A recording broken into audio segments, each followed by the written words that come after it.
Good afternoon. I'm Matt Vincent, your Chief Executive.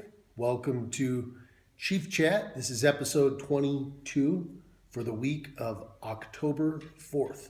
And I'm here to give you an update on what's going on in your local government.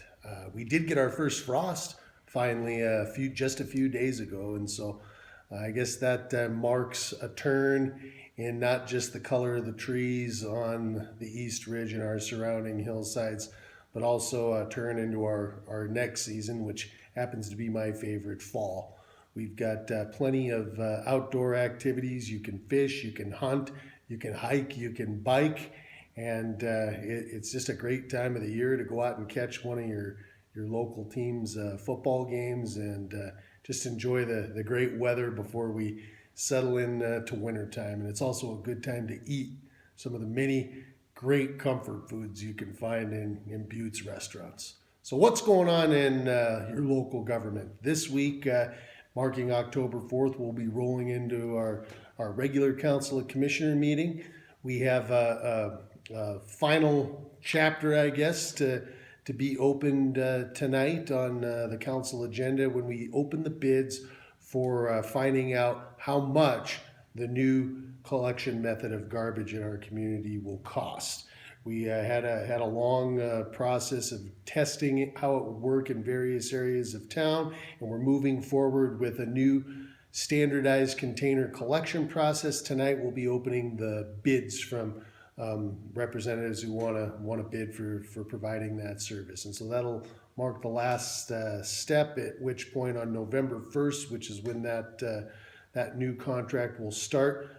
From November 1st, over the next 6 months, we hope to roll out the standardized collection to all areas of current service, as well as some additional areas, including Walkerville, further south in Butte, as well as maybe even Rocker and Ramsey. So stay tuned on that one.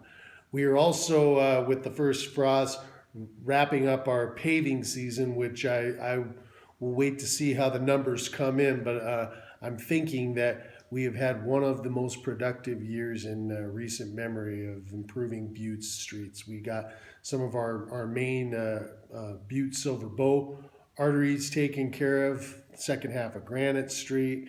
We got Cobbin almost in its entirety completed. We're finishing up the last project on Blacktail Loop. We also did George in Texas this year.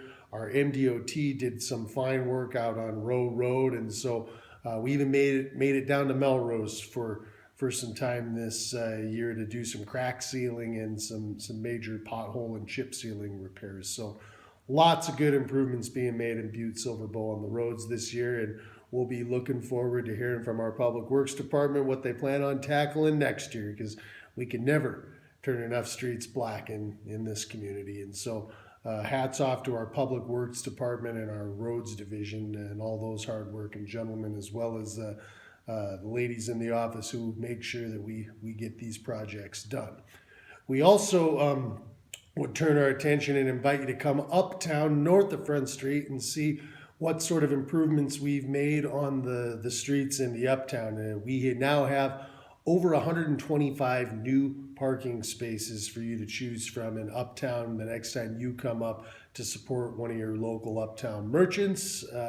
We also have some of the first bike lanes on our city streets in uptown Butte. And so come uptown and check out those new changes. We're getting good positive feedback, and you can't have too much parking when it comes to finding places to come support our local merchants and to come uptown and do your business. And so that's what's going on here as we wrap up the construction season. We also will be coming live to you, giving you some dates where you as the public can come tour two of our largest construction projects, our new Metro wastewater treatment plant on Centennial, as well as check out the progress on our new Basin Creek water treatment plant. Those will be some other big construction projects that the public can come check out and see. So please check back and visit our website to see when those dates will be scheduled.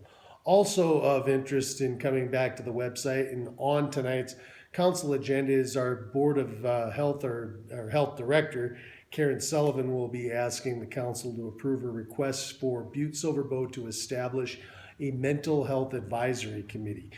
We just completed our community health needs assessment last year, and the number one need that was identified for addressing and improving here in Butte-Silver County was mental health. And following a model that has been rolled out across the nation and in Montana is the establishment of these mental health advisory committees. With the council's approval this evening, there will be openings for a couple dozen citizens that meet a number of criteria to serve on this committee. And so please check our website and you will be able to follow directions on how you can submit your name to help move our community forward in addressing and understanding its mental health needs. Last but not least, we close on a couple of good notes. One, we for the second year in a row, Butte is one of the top 3 finalists for Montana's Tree City of the Year award. Last year we finished runner-up, and this year we'll find out on Friday at the annual Montana League of Cities and Towns convention in Bozeman whether or not we took home first prize. So hats off and thanks to Kelly Anderson, our MSU extension agent, and Chairman Charlie O'Leary, and all of the hardworking volunteers on our Urban Forestry Board. And to wrap up the week, I invite you to come down to the Butte Civic Center this weekend and take in the 2015 National Rodeo Association's finals. You can watch our toughest cowboys and most beautiful cowgirls tackle the rough stock and all of the great and favorite regular rodeo events, from bareback to barrel racing. So until next time, I'm your Chief Executive, Matt Vincent, and this has been Chief Chat.